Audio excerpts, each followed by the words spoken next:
Assalamualaikum warahmatullahi wabarakatuh. Halo semua. Pada kesempatan kali ini Alunius akan memberikan informasi mengenai honorer kategori berikut ini tidak diangkat menjadi P3K oleh Menpan RB. Apa saja kriterianya? Dan berikut informasi lengkapnya. Seperti yang kita ketahui, Undang-Undang ASN resmi disahkan pada rapat paripurna hari Selasa tanggal 3 Oktober 2023 lalu.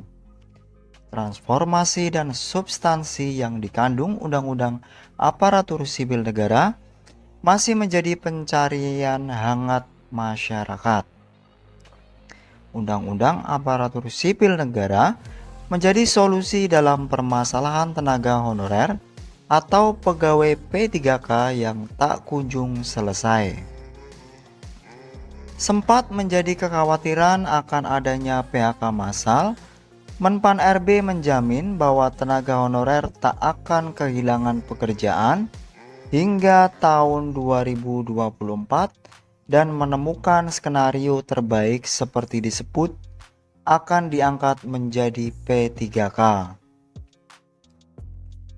Poin-poin transformasi pada Undang-Undang ASN yaitu transformasi rekrutmen dan jabatan ASN, kemudahan mobilitas talenta nasional, percepatan pengembangan kompetensi, penyempurnaan penataan tenaga honorer, reformasi pengelolaan kinerja dan kesejahteraan ASN, digitalisasi manajemen ASN, juga penguatan budaya kinerja dan citra institusi. Pada pasal 131A ayat 3 Undang-Undang ASN, terdapat beberapa jenis honorer yang menjadi prioritas pengangkatan menjadi P3K. Jenis kategori honorer tersebut yaitu honorer di bidang fungsional, di bidang administratif, dan bidang pelayanan publik. Setelah Undang-Undang ASN sah, pemerintah tak langsung melakukan penataan tenaga honorer atau mengangkat honorer menjadi P3K, namun melakukan audit data honorer yang cermat terus bertambah melampaui 2,3 juta orang. Hingga akhir tahun 2024, audit data dilakukan agar tenaga honorer dan mereka yang layak masuk mendapatkan keadilan dan tak salah mengangkat honorer tanpa data yang valid. Sejak tahun lalu hingga saat ini tenaga honorer bodong atau titipan masih menjadi kendala. Dalam rapat rancangan Undang-Undang ASN oleh Menpan RB dan Komisi 2 DPR, Junimat Girsang menyebutkan menjamurnya honorer titipan yang mengancam keberadaan honorer lama yang sudah mengabdi hingga puluhan tahun. Junimat Girsang menyebutkan bahwa 3,38 juta tenaga honorer yang datanya tidak masuk ke dalam website telah mengaku khawatir bahwa mereka akan terdampak.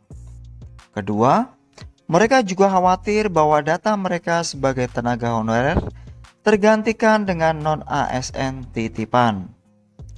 Dengan kendala tersebut, Menpan RB terus meminta agar audit data honorer dilakukan dengan lebih cermat. Dengan meminta tenggat waktu selama 1 tahun menuju pengangkatan tenaga honorer usai rancangan Undang-Undang ASN disahkan, pemerintah terus mengaudit data sebaik-baiknya. Menpan RB Abdullah Azwar Anas memastikan bahwa tenaga honorer titipan yang datanya tidak valid akan dicoret dari proses seleksi atau proses pengangkatan menjadi P3K. Jika masuk afirmasi tetapi data bermasalah akan di take down, tegas Menpan RB Anas.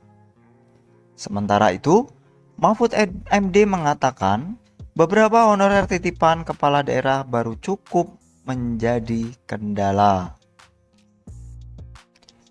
Namun, tidak ditanggapinya, mereka atau diabaikan dirasa tidak manusiawi. Demikian informasi yang dapat kami sampaikan. Semoga bermanfaat bagi kita semua. Akhir kata, wassalamualaikum warahmatullahi wabarakatuh.